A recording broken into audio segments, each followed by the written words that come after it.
रिधिमा एक ऐसे परिवार से संबंध रखती थी जहाँ लड़कियों की शिक्षा का कोई मोल नहीं था। जहाँ 10वीं तक पढ़ाई कर ली, बस उसके बाद शादी करवा दी जाती थी। पर रिधिमा के माता पिता ने उसे बड़े प्यार के साथ पाला और अपने घर परिवार मोहल्ले वालों से लड़ झगड़ कर रिधिमा को कॉलेज पढ़ने भेजा।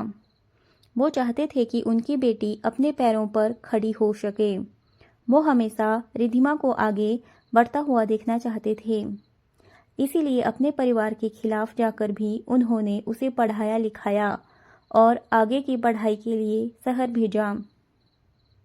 गांव से निकलकर जब रिधिमा पहली बार शहर में आई थी तो उसे ये स्वतंत्रता, यहाँ का वातावरण, खुले विचार वाली जिंदगी बहुत पसंद आ रही थी।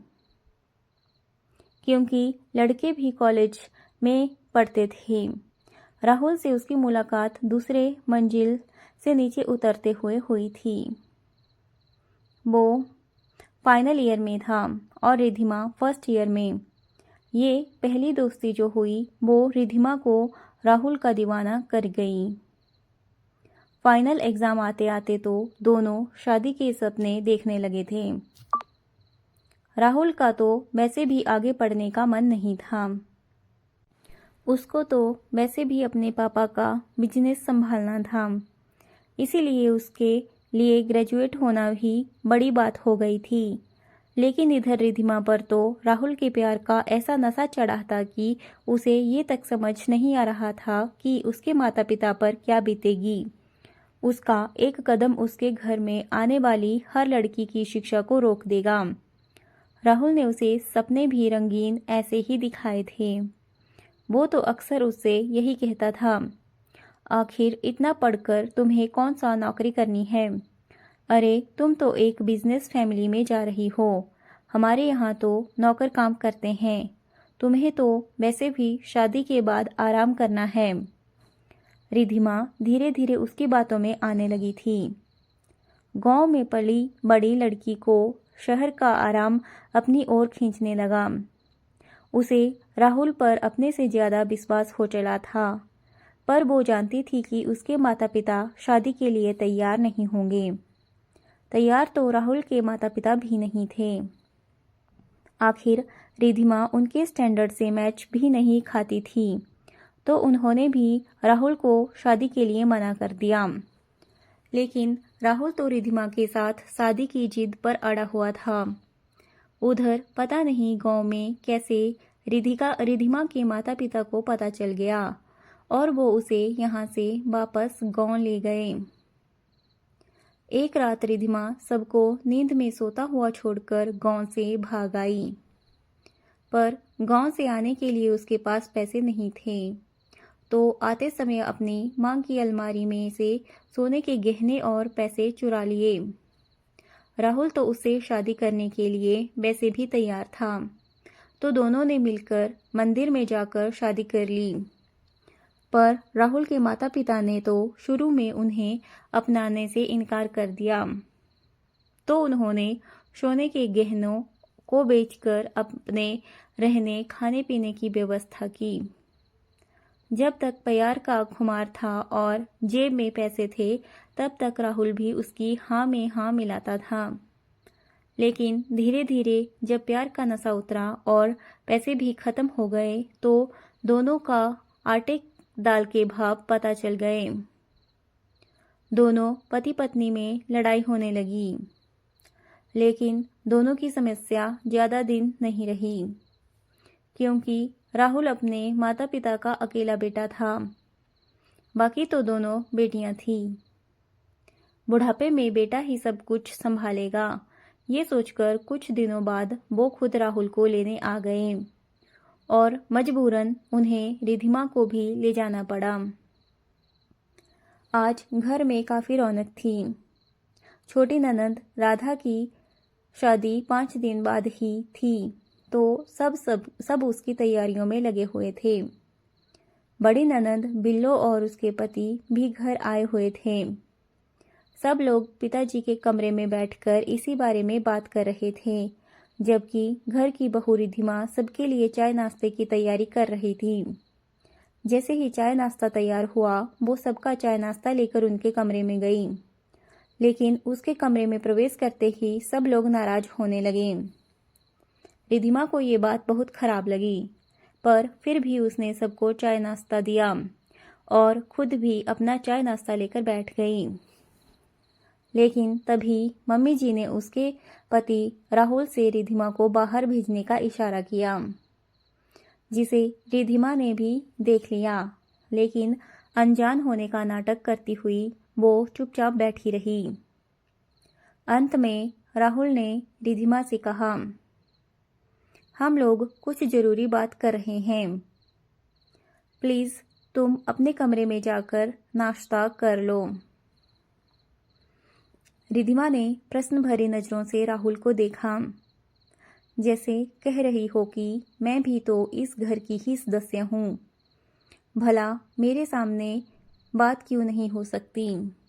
मुझे भी तो इस घर में क्या चल रहा है वो सब बातें जानने का हक है। शायद उसकी ये बात उसकी ननंद ने समझ ली, इसीलिए वो रिधिमा से बोली, भाभी वो क्या है ना कि जब आपके लायक कोई काम होगा तो हम आपको ज़रूर बुलाएंगे। अभी तो आपका कोई काम है ही नहीं, तो आप नाश्ता करके अपने काम ख़त्म कर लो। वैसे भी आपको पता है शादी के घर में बहुत से काम होते हैं और आप घर की बहू हो तो आपको ही सब कुछ संभालना है।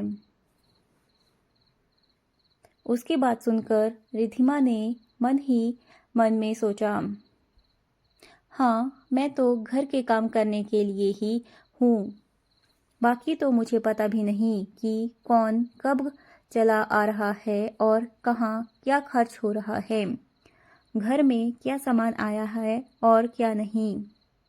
बाजार से भी सामान लाकर सीधे अलमारी में ही रख दिया जाता है, मुझे तो कुछ भी बताया नहीं जाता। पर इतने लोगों के बीच बोलकर अपनी क्या बेइज्जती करें, इसीलिए चुपचाप उठकर रिधिमा अपने कमरे में आ गई। काफ़ी देर तक तो उससे कुछ खाते ही नहीं बना, पर भूखे क्यों रहना, इसीलिए अपना नाश्ता ख़त्म किया और प्लेट रखने रसोई में जा ही रही थी तो उसने देखा सब लोग तैयार होकर निकल रहे हैं। नंदोई जी तो अपनी चाबी उठाकर पिताजी के साथ बाहर निकल लिए, वहीं दोनों नंदें अपना बैग लहराती हुई बाहर आई और भाभी को बाय कहकर निकल गई। सासू माँ जी भी बाहर आई और रिधिमा को काम बता दिया, बहू हम लोग जरूरी काम से बाहर जा रहे हैं, तुम दोपहर का खाना तैयार कर लेना। उसे काम बताकर वो भी बाहर निकल गई। राहुल बाहर आया और कमरे में अपना पर्स और बाइक की चाबी लेने चला गया। राहुल तुम सब लोग कहीं जा रहे हो क्या? रिधिमा ने पूछा। उसकी बात को सुना अनसुना कर राहुल बोला, अभी मम्मी ने बताया तो सही कि जरूरी काम से हम लोग बाहर जा रहे हैं। हाँ, पर कहाँ जा रहे हो? तुम लोगों ने ये तो बताया ही नहीं।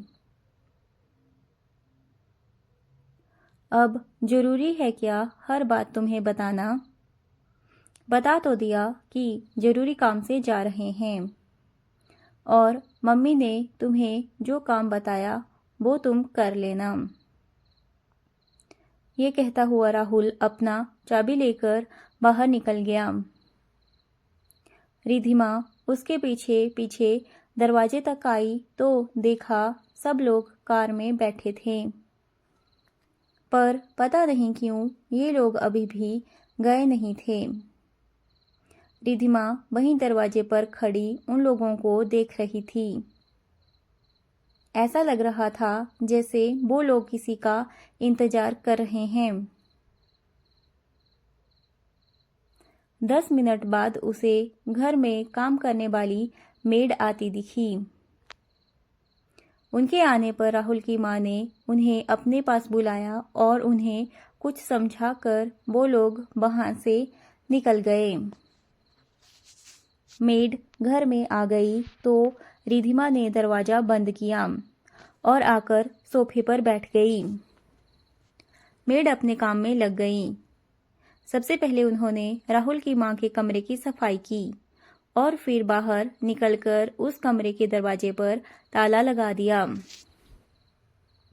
उन्हें ताला लगाता देखकर रिधिमा ने पूछा, अरे काकी, ताला क्यों लगा रही हो? उसकी बात सुनकर मेड ने उसकी तरफ देखा और बोली, मैडम ने कहा है कि उनके कमरे की साफ सफाई करके ताला लगा देना। रिधिमा ने उसके आगे उससे कुछ नहीं कहा, पर उसे हैरानी तब हुई जब मेड ने चाबी उसे देने की जगह अपनी कमर में रख ली और घर के बाकी के कमरों की सफाई करने लगी।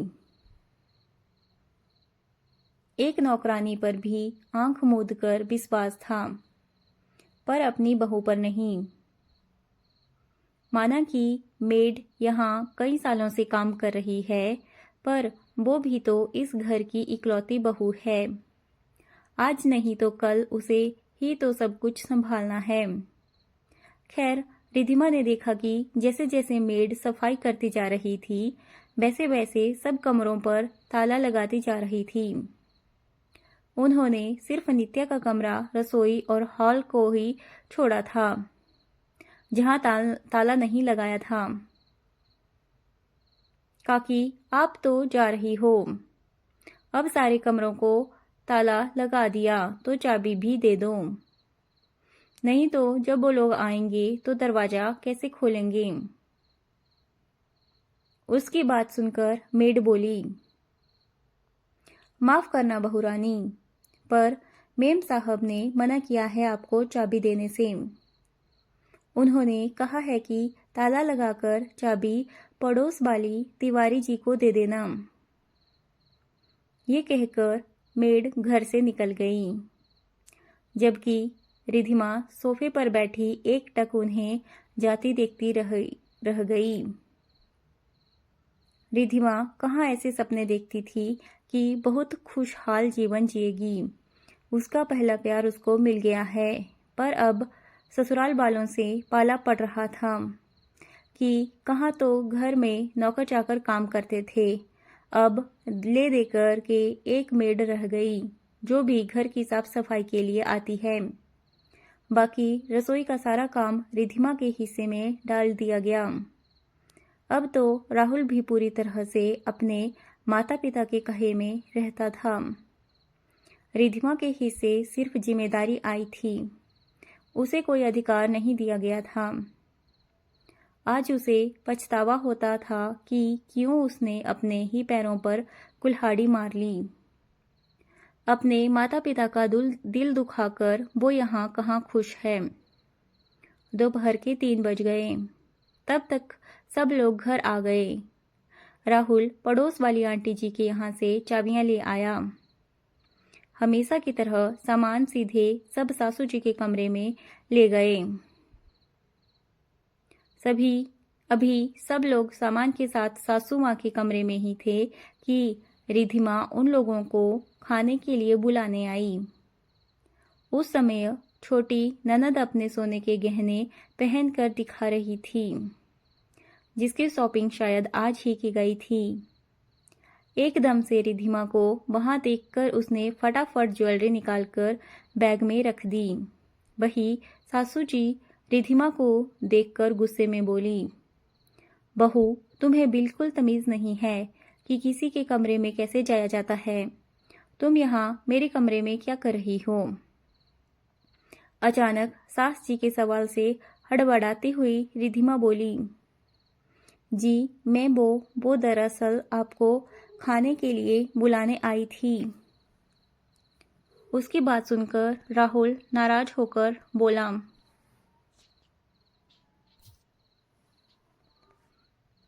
खाना खाना क्या भाग कर जा रहा था, आकर खा तो रहे थे। यूं एकदम से मम्मी के कमरे में आने की तुम्हारी हिम्मत कैसे हुई? राहुल ने जिस तरीके से दुत्कारते हुए रिधिमा से कहा, उसे रिधिमा बिल्कुल बर्दाश्त नहीं कर पाई।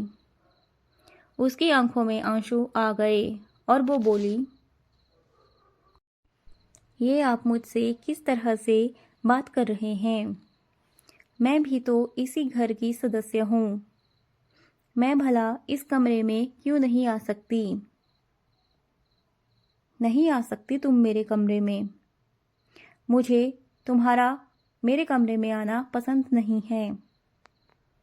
यहाँ सारा कीमती सामान रखा होता है। अचानक से सास बोली। उनकी बात सुनकर रिधिमा को ऐसा लगा जैसे कोई उस पर चोरी का इल्जाम लगा रहा हो। आपको मुझसे ज़्यादा मेड पर विश्वास है, जबकि मैं आपके घर की बहू हूँ। मैं घर में मौजूद थी, फिर भी आपने मेड से कमरों में ताला लगवाया और चाबी आंटी के घर पर दे दी। आपको मुझ पर रत्ती भर भी भरोसा नहीं है माँ जी? रिधिमा बोली। हाँ, नहीं है मुझे तुझ पर भरोसा। भला हम तुझ पर भरोसा क्यों करें? अरे, जो अपने माँ बाप की नहीं हुई वो हमारी क्या होगी? तू तो तेरे ही माँ के गहने चुरा के भागी थी ना? याद है कि भूल गई? फिर तेरा क्या भरोसा कि तू हमारे गहने नहीं चुराएगी? यह सुनकर रिधिमा बिल्कुल हैरान रह गई।